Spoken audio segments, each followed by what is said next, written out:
Welcome to Chinwag Tuesdays, your passport to a world of language and culture.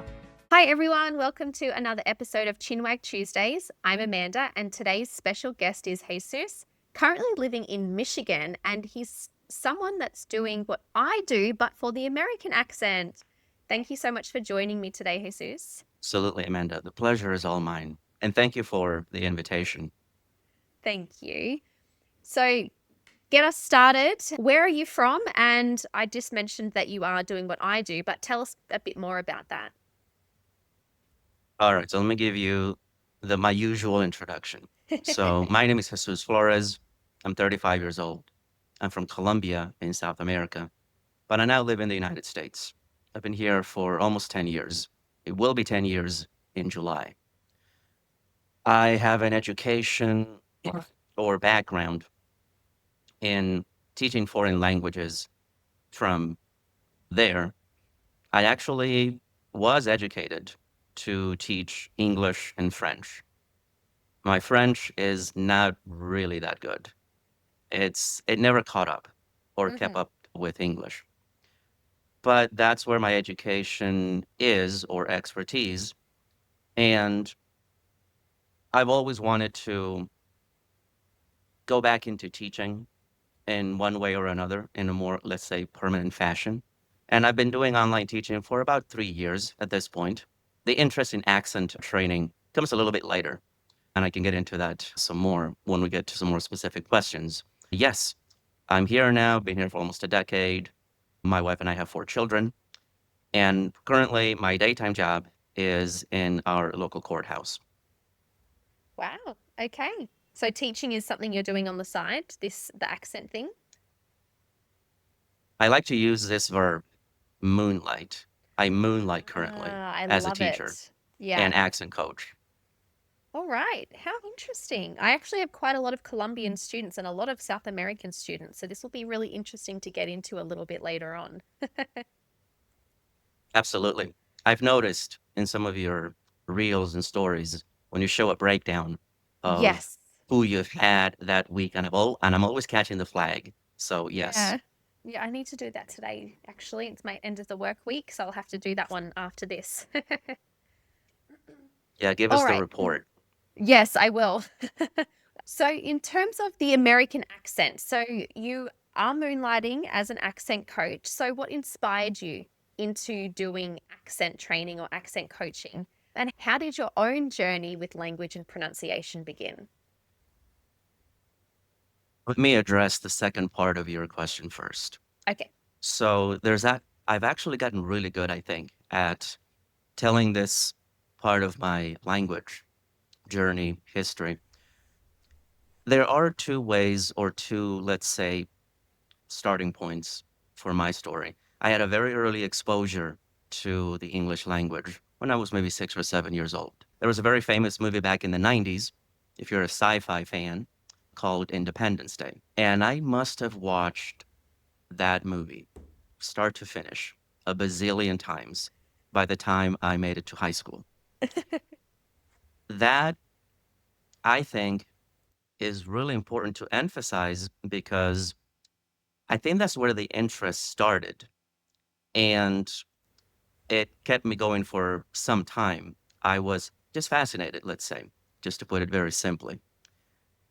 Then another formative experience of mine was when I was 14 years old. This was the time when I attended an independent language school. As you are aware, and I'm sure you went through something similar, most education systems around the world have a foreign language requirement or component. Yeah. In most Latin American countries, that is English. And I went through that regular school subject, nothing special about it, honestly. But then this comes along, and this was actually, it's very interesting how this came about. So this was back in the day where you still had people selling products door to door. Mm. You probably have an idea of what that would have looked like. Somehow my mom got wind of this back then. And so she had one of these people come into our living room and pitch the product. And that was fascinating. Yeah. Obviously, the guy went through his sales pitch, and she was convinced before me. But when I first attended, and after a few sessions, I was convinced. I saw the reason for the hype, and I thought it was Mm. a very good institution. The teachers were amazing. Some of them had lived here in the US back in the 90s, and so they were extremely fluent.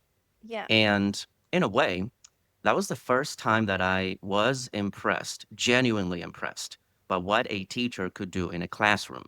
A lot Yeah. of these teachers really pushed us to use English only in class. Very seldom do they or did they use Spanish. And that goes on for about a year. But I'm still in high school at the time. And so by the time I complete their core program, I was 15. And it was the beginning of my last 2 years in high school, or at least the equivalent of it. And so I had during those last 2 years, another, let's say, formative or influential experience. And that was that my high school teacher, my English high school teacher, she was just like these other teachers at this school. It was tough. She was demanding.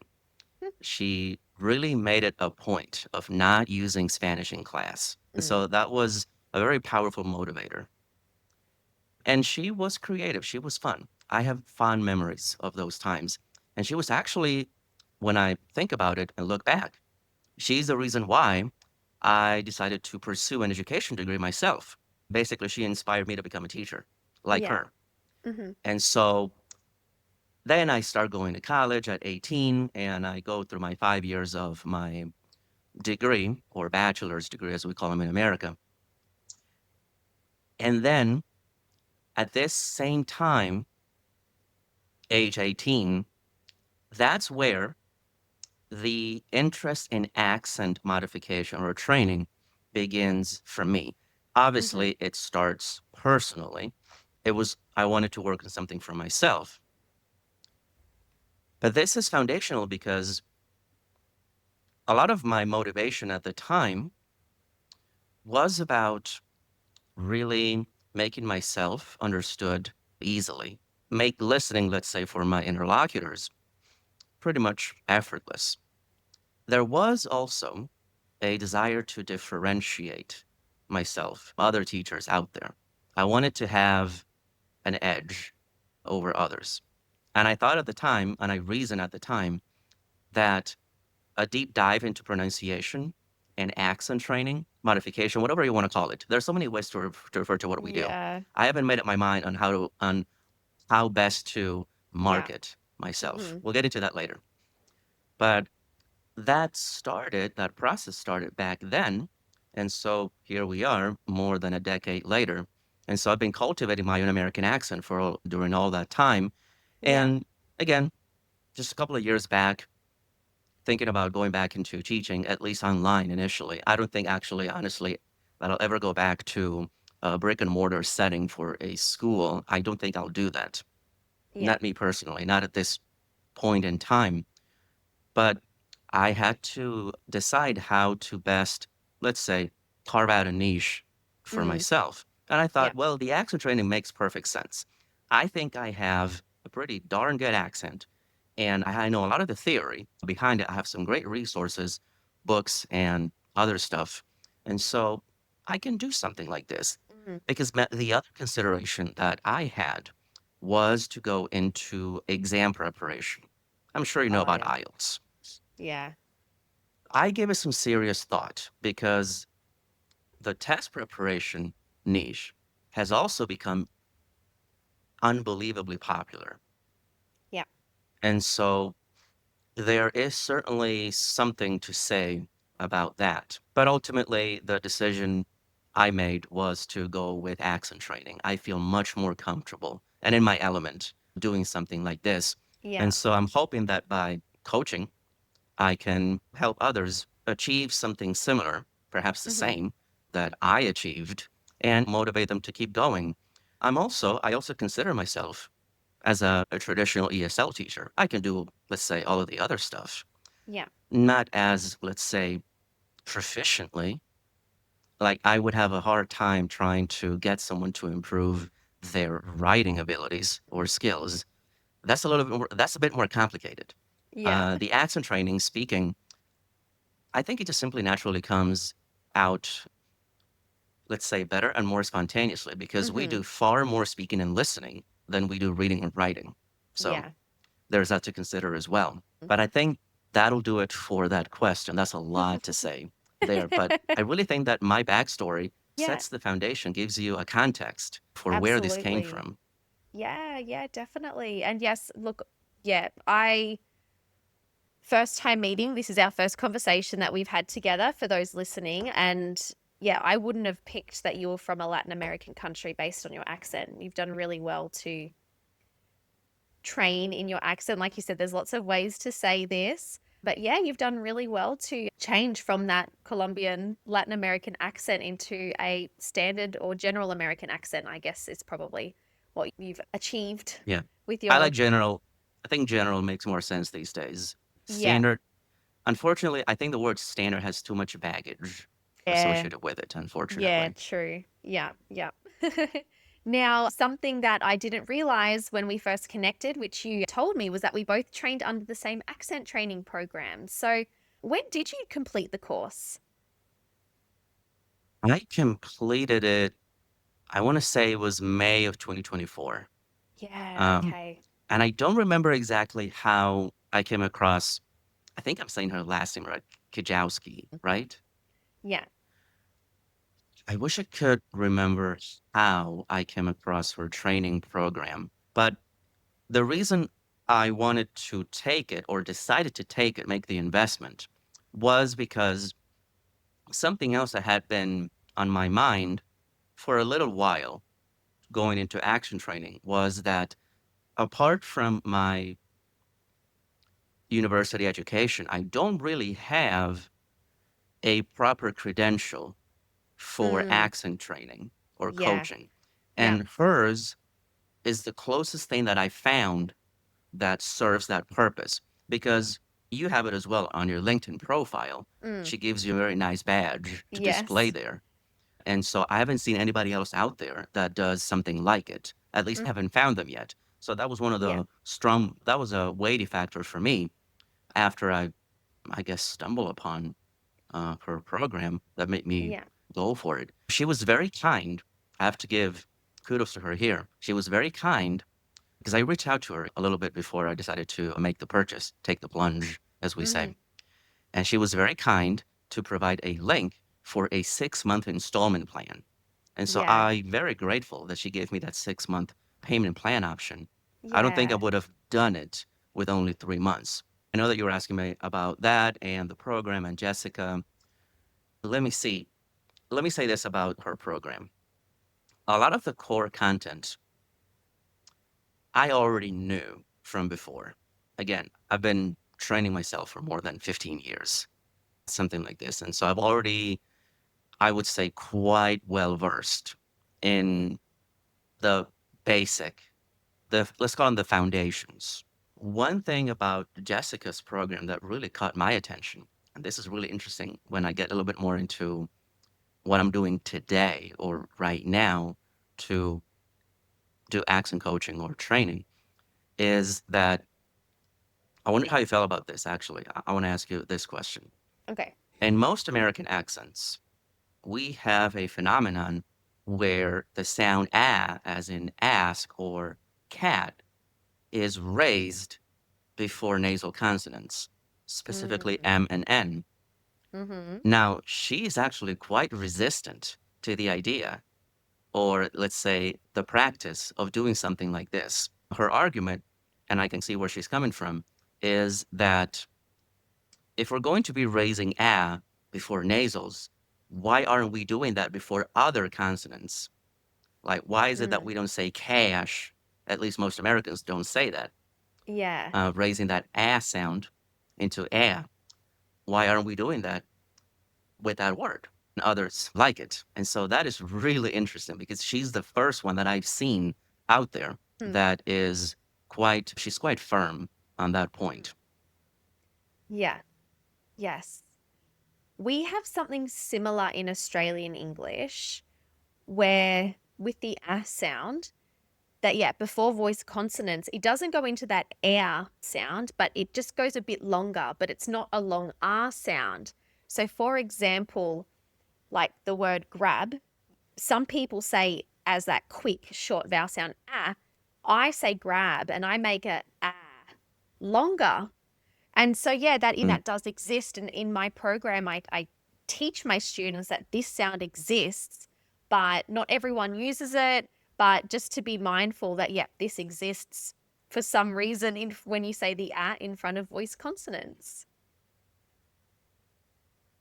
Oh, yeah. I mean, there's some of that happening in, I'm going to say, most English accents, Mm, because before a voice consonant, basically the sounds are lengthened or made mm, longer, yeah, that's how you get the difference between back and bag, for instance, and yeah, others like yeah, them. So, anyway, let me just finish out this point here sure. just to land the plane on this question. I like it that Jessica put out her program and gives you a credential or certification afterwards. I'm not exactly sure how much of an impact I would say that makes my own approach to coaching. I'm Mm-hmm. still, in a way, trying to find my bearings, if I can Yeah, put it that way. But you had asked or mentioned here in the notes my thoughts on what makes a great accent coach. The best that I could come up with here was a combination of expertise and a measure of charisma. And I've seen that mm, replicated in basically every other uh, accent coach or speech modification expert that I've come across. They all combine those things quite beautifully. And so I'm mm, hoping to accomplish something similar. yeah, I know that I have the knowledge and the expertise. I think you could say that I've studied under some of the big names out there. It's more about finding a way that resonates more closely with my own personality and, let's say, the audience that I'm trying to reach.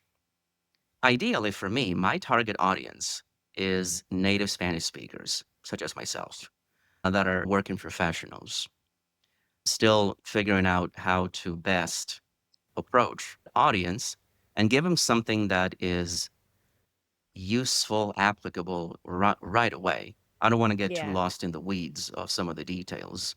Yeah. That's the perfect niche for you, though, isn't it? Because you are a native Spanish speaker and you've been through it all. So you know exactly what their pain points are, exactly what the troubles are, and what challenges they would face. So, that would be the ideal, perfect, like target market for you. In fact, just as you say that, I've been giving this some thought. I'm still turning this over in my head. All of my Instagram reels to date have been only in English, but I'm really thinking about putting something out there that mixes English and Spanish. I Yeah. haven't made the decision quite yet, but I feel that it could set the stage for this specific audience to Yeah. really see me as an expert that they can trust and go to. So I'm still mulling it over, as we say. Yeah. You can, Yeah. Yes. I just want to mention something about Jessica's program that you said before, which I really resonated with. And that's how you said that you couldn't quite remember how you found her, but the thing that stood out was that she offered the certificate and things like that. I went through something similar. I started to do a bit of accent training without that kind of, let's say, qualification or certification, so to speak. And so when I was Googling accent training in Australia, the only thing that was coming up was for people who were looking for it for themselves as the student. And then Jessica's website came up, and then in her frequently asked questions, there was a thing in there about if you're Australian or have speak British English, can you do the course? So I really sat on it for quite a while, mulled it over, so to speak. And then I don't know if you do this, but whenever I look at a business website, I like to check their Instagram. So I scrolled down and then clicked on Jessica's Instagram page and I saw that she was following me. I was like, oh my gosh, like what a small world. So then I messaged her and reached out to her and I said, oh, just come across your program. I'm really interested in it. And the thing I liked about it as well is that it wasn't just targeted to like speech pathologists or speech therapists, is that she targets it for both ESL teachers and speech pathologists. So I really liked that part of it. So even though there wasn't it was focused on obviously general American English and not Australian English, but I learned so much from it to help give me the foundational base to run my own lessons. Well, no, that's a very good point right there. Interestingly enough, when I was considering her program, I had found something somewhat similar, but Mhm. it was specifically designed for speech pathologists. Mm. And I can't really do anything with that Yeah. because an SLP is more of a, it definitely focuses more or sees this training more through the lens of a pathology or some kind of a medical, say, condition to address. Yeah. That's not what I do. I'm not Yeah. dealing with people that have speech disorders or that can Exactly. swallow, for instance. That Yeah. has nothing to do. That's so foreign Mm. to me and or us. And so that really didn't make any sense to me. But then shortly after that, I did find her somehow. Yeah. I wish I could remember how, but I am grateful for what I learned there and my certification. Mm. It's actually very nice to be able to say properly Yeah. without, let's say, without bending rules or words that I am certified. Exactly. Feels really good to Yeah. say that because you see, Yeah. here's the way that I think about that. Expertise certainly, I believe, has, let's say, a priority over, let's say, any kind of credentials that you might have. But Hmm. for some, and I think for marketing purposes, a credential goes a long way. It And so I'm very glad does. that I have that finally. I Yeah. mean, if I find others later on, I might consider taking them too. It's kind of Hmm. like continuing education. You never really stop learning. And Yeah. so why not have a few more under your belt? Yeah. Absolutely. Yeah. That's so true. And I have noticed that before I got the certification, I got a couple of messages. I can't remember. I think it was Reddit actually. Someone was asking about an Australian pronunciation coach. So I replied back. And then they had asked if I have a degree in linguistics or a degree in, or any sort of language degree. And sorry, my dog, which I don't. And so then I never heard from her. She left me on red. So that was what made me think like, I feel like people also value that certification and their teacher having that while they're looking for a teacher anyway. That's definitely something that people look for. Oh yes. Oh yeah. There are just so many of us out there. Yeah. Like if we use a very broad term like an ESL teacher online, Mm. we're thick on the ground. There's so many of us out there. We're basically, as we say in American English, we're a dime a dozen these days. Yeah. And so it's, you got to find ways to stand out, differentiate Yeah. yourself. And I really think that this is one of those things that we Yeah. can do about that. Yeah. Absolutely. And so let's focus a bit on this question. I'm going to change a little bit now that I know that you're a native Spanish speaker. So, what are the most common pronunciation challenges you see in Spanish speaking students? And how can you help them overcome these effectively? But I'm just very curious about Spanish speakers. All right. So let me see what I wrote down here. Let me start with a basic comment here. I've noticed that for this demographic, sustaining consistent voicing, that's how I wrote it down, Hmm. and control over the range of vowels and s- well, specifically vowel sounds is difficult. But something else I Mm. want to say there is that it's very easy to have a very flat pitch and not a lot of range when it comes to emphasizing and de-emphasizing certain words. One one thing that I would do there about lack of pitch range is to let me think. because that actually colors everything else that they say or try to utter. I think it really helps to have an understanding of what is normally stressed or emphasized in English as opposed to other languages. The short of it is that content is more important than Mm-hmm. grammar or grammatical structure. Yeah. And that's where the pitch really goes up. And it makes also those vowel sounds in the stressed syllables longer, louder, and higher in pitch. Mm-hmm. And so that's one thing that I've noticed. And I would just really try to do some very targeted practice there.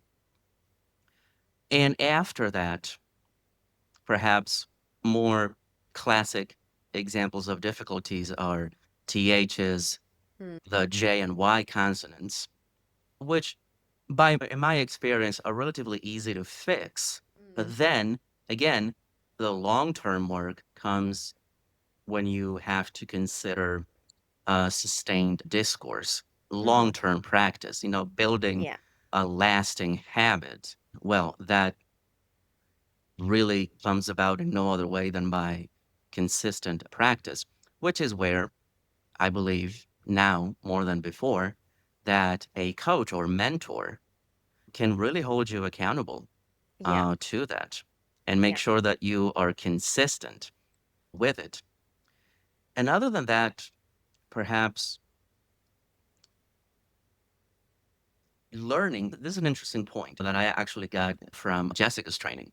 And that Mm-hmm. is that when you think about it, we are slowing down but speeding up within a Mm. stream of speech. Yeah. And we really are doing that. I just put out a reel the other day trying to exemplify that Mm-hmm. point. But we really slow down when we get to the important things, but then we speed up as we go through stuff that is not really relevant or that has already been Yeah. said or Yeah. addressed. And so I think that that's something really important to also try to inculcate Mm. into people that when it comes to the important words, you have to slow down a smidge, as we say in American English. And then with the grammatical stuff and old information, you can speed through that. Mm-hmm. There's no need to linger. I think that's the way that she taught it, that you linger, but you also speed through stuff. Yeah. Yes. I remember that lesson actually. Yeah, the lingering. I remember her using that word. And I remember that because that was actually quite memorable because you see, again, a lot of this knowledge or basic content or theory, Mm-hmm. I have this down. However, sometimes I come across others who have come up with their own metaphors or analogies or, or words, excuse me, Mm-hmm. to explain this. And it saves me sometimes time just to have a very concise way to put things and not have to not beat around the bush, but just run talking Mm-hmm. in circles, just not really getting to the point. And so Yeah. lingering and speeding through things, I love that. I took that one to the bank, as we say. Yeah. Yeah. All right.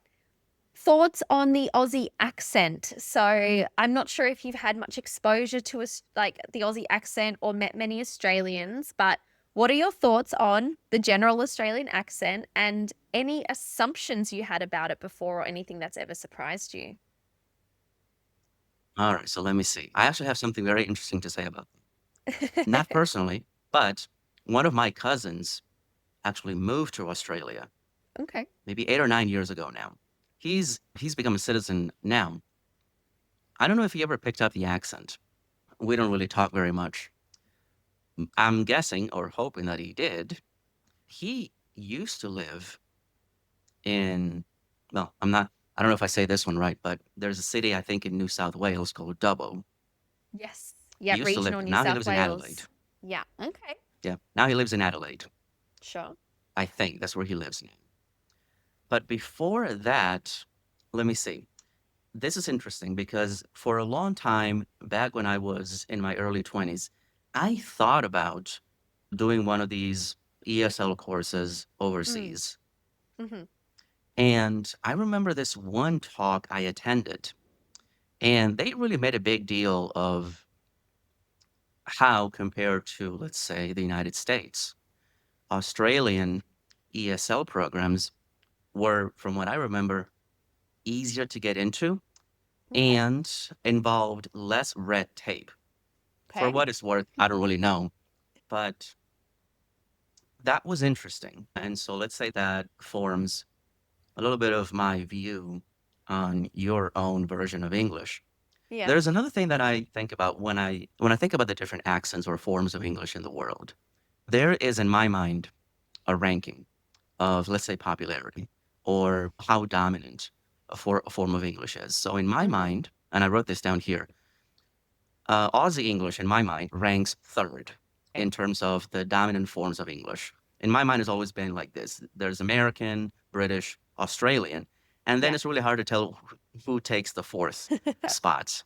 I Yeah. thought about either being Canadian or South African English, but certainly my experience has been that your dialect of English is more popular, has more of a presence than Canadian or South African, or even New Zealand for that matter. Yeah. True. I don't remember any other assumptions other than that sometimes when I hear some accents from there, they sound so much like others, let's say from South Africa. I Yeah. had a chance when I was 21. I volunteered for an international soccer, well, football, I guess you use that word, cup. I mean, FIFA, right? Yes. Yeah. We say So soccer actually in FIFA, Australia. oh, you do? Okay. Yeah. I It's met a something South we African follow guy from the once US. okay. So there is FIFA has different cups around the world, and one of those is called the U20. Okay. Basically, all the players are under 20 years old. Mm-hmm. And so in 2011, my city hosted that season or year's U20 Cup, Yeah. and there was a program to look for volunteers to assist with stuff, and I had a chance to speak to two South African Mm-hmm. tourists that went there to, I guess, attend some of the matches.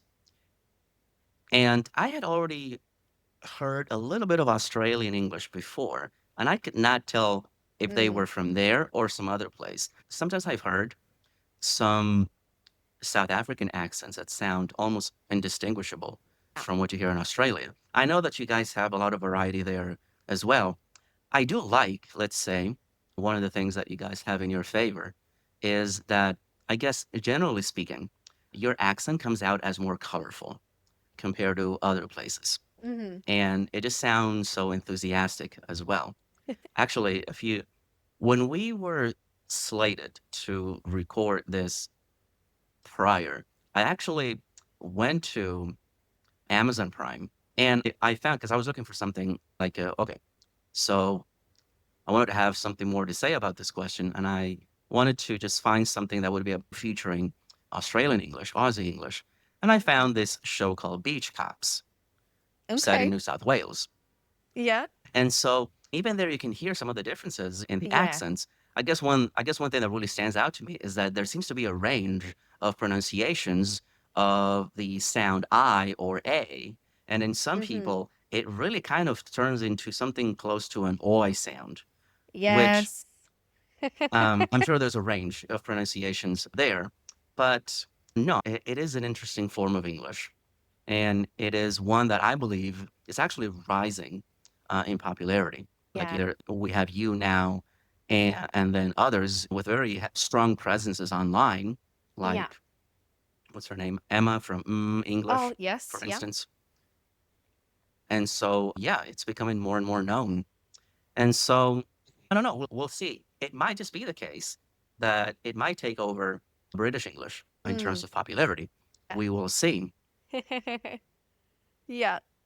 It's so interesting that you say, well, it's actually quite funny that you bring up the oi sound because, yes, that's more of a feature of a more broader Australian accent, like mate, that diphthong A, which is quite pronounced for us as well, tends to sound like oi. So mate can sound like moit. And the thing about the Australian accent or the accents of Australia is that unlike America, where there, and even in British English or in UK, there's very distinct regional accents. So, like, I'm watching a movie, I know when someone's from New York, for example, or if they're from Texas, because of those very kind of regional accents.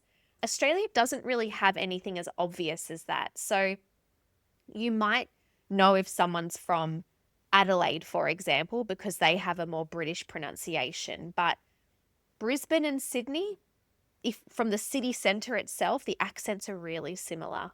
As you start getting more regional, they change a little bit, but they're kind of put under these three accent types, which there's lots of sub accents under that anyway. But yes, oi is definitely one of them that is very obvious. But even our diphthongs are a little bit different to, say, American English too. So the I diphthong, I like to use this example because of a Hugh Jackman interview I saw once of when he was being interviewed by an American talk show guy, long curly hair. What's his name? Harold something? I don't know. I don't remember. Anyway, so in Australian English, we say right. But in American English, it's like right, right, right. The mouth is more wider, whereas we go a bit more narrower, right. So there's little Hmm. differences in pronunciations that way too, which people don't really realize when they say, what's Australian English? I'm like, well, we could start a whole topic on this. Indeed. Yeah, it's some of the differences are very subtle. One thing Yeah. that, let's say, caught my attention many years ago was the fact that there is a lot of flapping that occurs in your accents, Yeah. comparable to what happens in North American English, especially within words Yeah. like water, later, or better. I mean, I think instinctively you might say the words the same way Yeah. with that flapping of the T sound. Yeah. There is flapping in British English, but typically that occurs across word boundaries, as in Right. a lot of. Or, Yeah. for instance, if you ask this question, or if you have someone say this question, what are their names? There's that flapping between what and are, water. True. But you can hear a flapping clearly, even in British English there. It's just that the flapping doesn't really occur that much at the Mm. word level. And that's why you get water and other things like it. Yeah. Yes. Yeah. That's something I always like to tell students that this is something that, and this is something that my South American students do really well, probably from the American exposure. They can do the T flap really well because it's very similar, I think, to some sounds in Spanish, from my understanding. And for those who have had exposure to American English, so they can do the T flap really well. It's just then trying to soft the R endings, like water is water for the Yes, Australian side. exactly.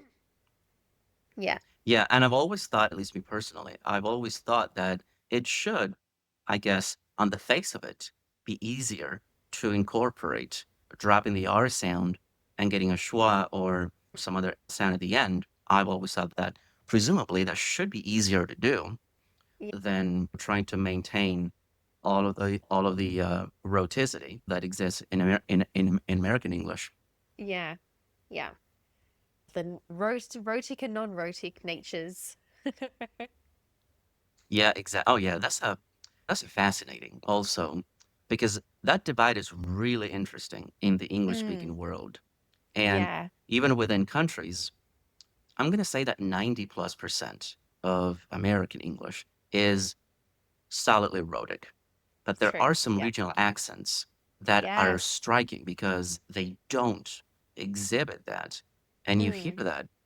And if you've never heard it before, it really throws you off. But Hmm. then on the flip side, if you go to the UK, for instance, and you listen to rhotic accents, which still exist, it's going to throw you off as well. Yeah. Um, but then something else happens. Some accents are inconsistently rhotic, like Scottish, for instance. Yes. True. I think the, let's say the, let's say on average, Scottish English is rhotic, but inconsistently so. Yeah. Because I've heard a fair share of it.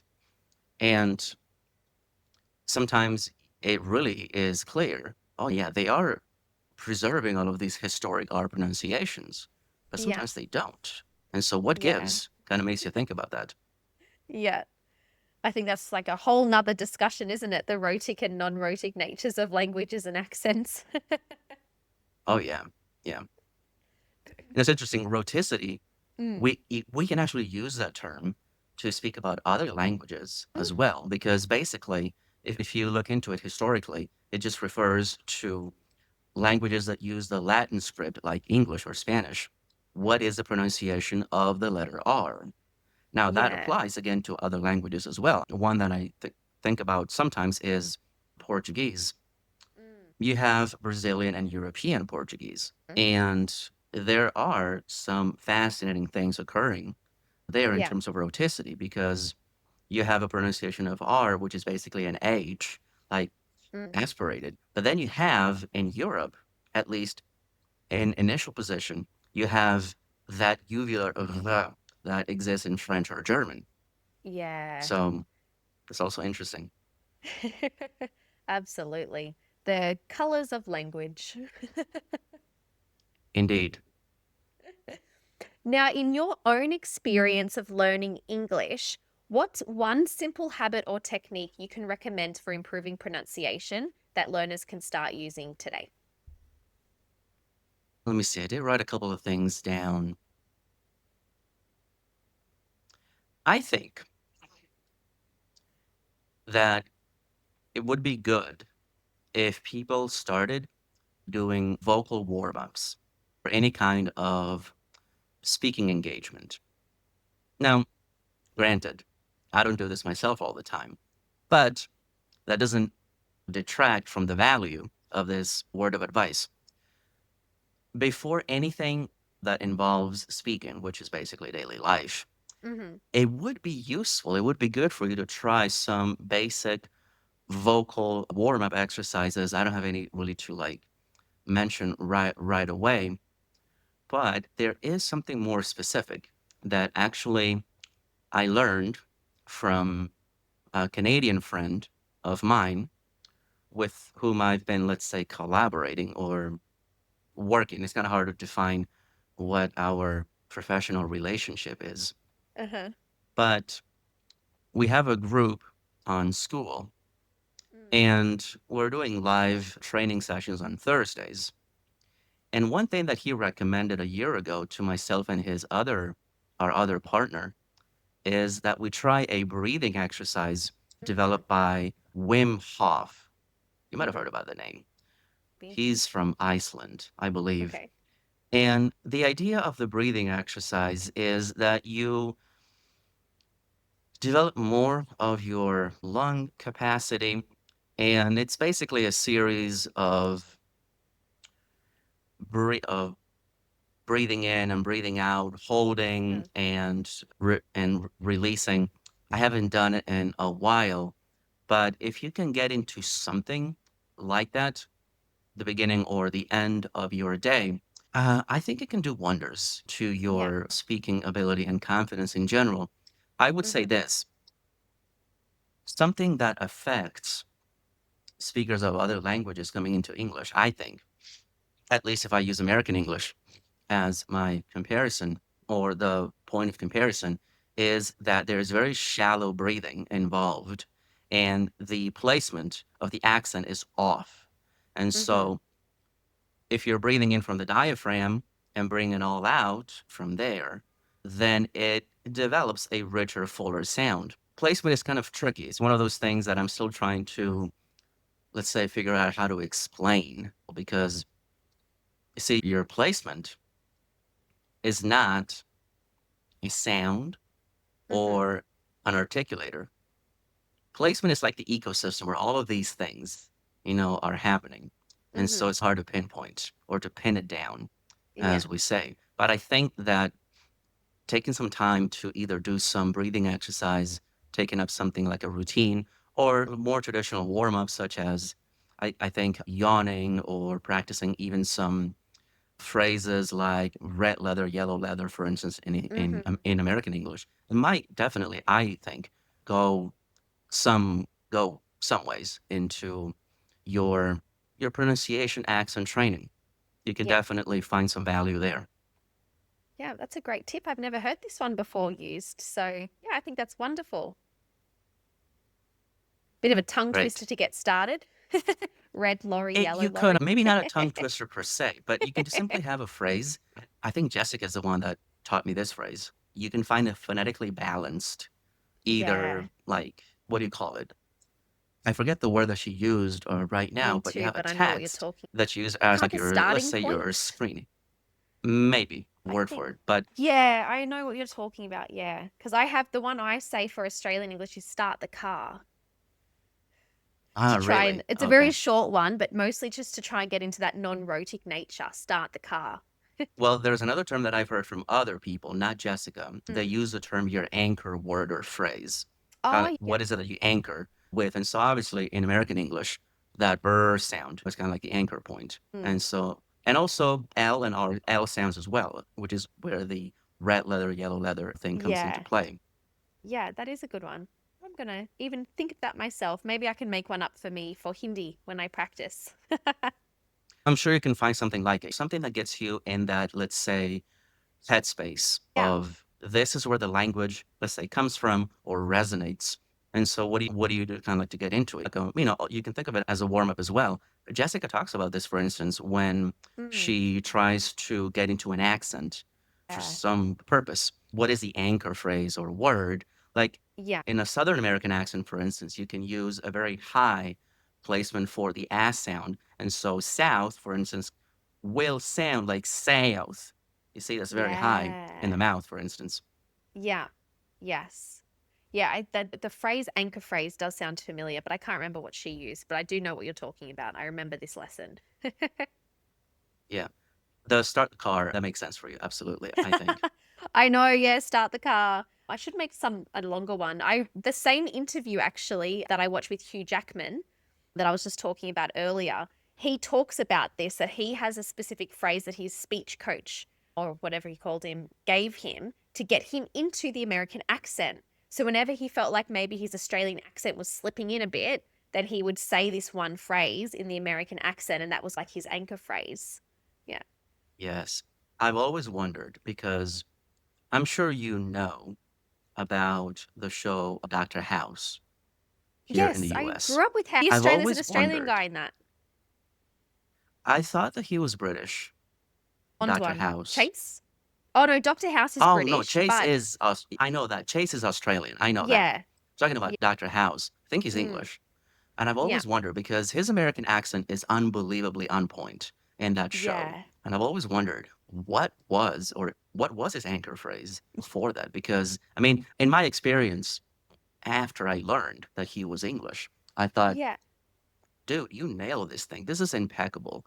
I would love Yes. to know what your anchor phrase was, or Yeah. words, even. Yeah. Yes. I didn't realize he was actually British, to be honest, because yeah, he does a really good American accent. I forget the actor's name, but he could have, well, could have been a spy. He could have done something like that because he was that good at it.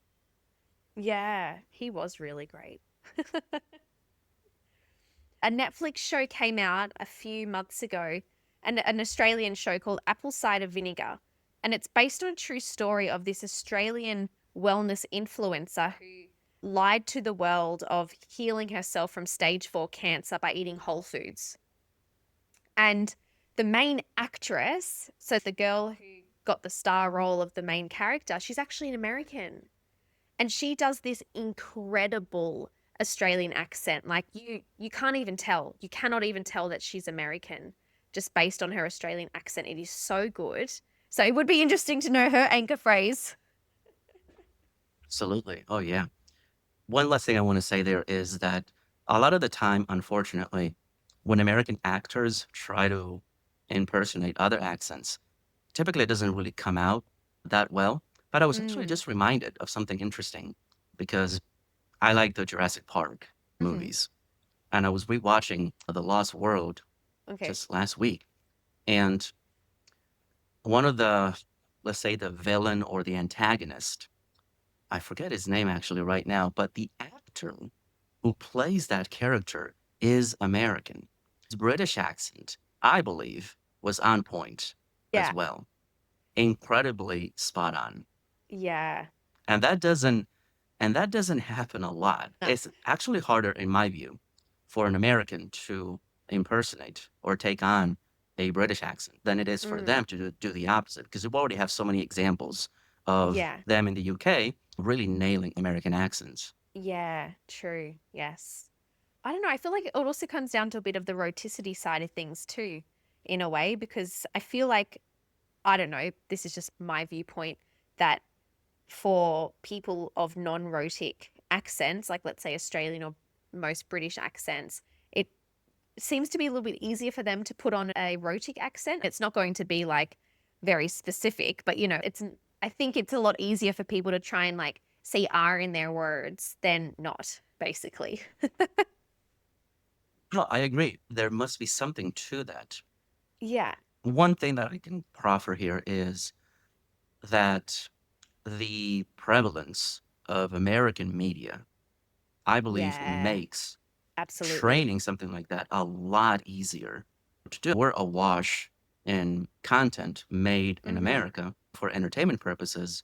And Yeah. so you have a virtually endless supply of examples to True. learn from. We don't have Yeah. something like that. We don't have something comparable. There is Yeah. far less, let's call it non-rhotic media being consumed Yeah. here in the US, for instance. Yeah, that's a very good point. I think, yeah, I would definitely agree with you on that because in Australia we had, yeah, there's a lot of British shows and media and things, and like Hollywood obviously is huge everywhere. But yeah, from my experience with students who are coming from non-English speaking countries, when they go to Australia, it's really hard for them because they've grown up or they've learned American media or Hollywood, watched Hollywood movies or listened to the American accent or American media, not realizing that Australia has its own accent and its own way of speaking and its own media. So they really struggle in those first couple of weeks and months because they get there and think, oh my God, I do not understand a thing. What is my English level? Just because they've had this exposure to the American accent for so long and not to the Australian accent. Yeah, the accent is still, this is one thing I wanted to say earlier. The Australian, and I'm going to include New Zealand accents here, they are quite exotic when you think Yeah. about what most people are exposed to. Yeah, absolutely. Yes. Even like countries that are so close to Australia, and say Asia's closer than, say, America or Europe and things like that. But even like most of my Asian students, again, they've just had this exposure to American English. They had no idea that Australian English even existed. So yeah, it's just something that people don't realize. And even Australians don't realize. Like I get comments on Facebook all the time when I get a viral video where people are like, oh, what's Australian English? And I'm like, the English spoken in Australia that people don't understand. Like foreigners don't understand it. And people assume that my content is for Americans. And they say, and like people would make comments that, oh, Americans don't understand anything. And I'm like, it's not for Americans, it's for non-English speakers. That's a riot right there. All That is right. So, funny. That is Jesus, funny. we'll Yeah, finish up here, I think but it's how can we contact you if they want to know more? So sorry, I think there was a delay and I cut you off. no, that's fine. Yeah, I was just thinking that, yeah, it's about time to wind this down, add it to your Yes. vocabulary list, people. Yeah, or wrap up. Yes, people can find me primarily right now, where Hmm. I will probably be the most active, will be on Instagram. You can Okay. find me there under the American Accent Playbook Hmm. name. I have a YouTube channel also. It's pretty much dead at this point, but I'm hoping to repurpose content from Instagram into YouTube. So it might I just become my reshare my second. reels straight into YouTube Shorts, and that's how I'm growing over there. It's just another way of getting exposure. I know the I Instagram thought gurus about say that. just pick one medium and kind of stick to it. I don't know. I find that this has worked for me because I've had students find me through TikTok and YouTube. My main focus with stories and stuff is Instagram, but I'm repurposing my content onto the other platforms and students find me that way. So I don't think it's completely wasteless. waste of time. Me Sorry. either. I actually, no, my view is basically the same as yours. I wouldn't agree with sticking to just one. I would try Mm, to basically have as we say here, as many irons in the fire. yeah. And to a much lesser extent, you can find me also on LinkedIn. Now, on LinkedIn, you have to look me up under my two last names. Okay. I'll give Amanda the link to Yeah, that. I'll pop But that in the on description. LinkedIn, I show up under my two last names, not just Flores.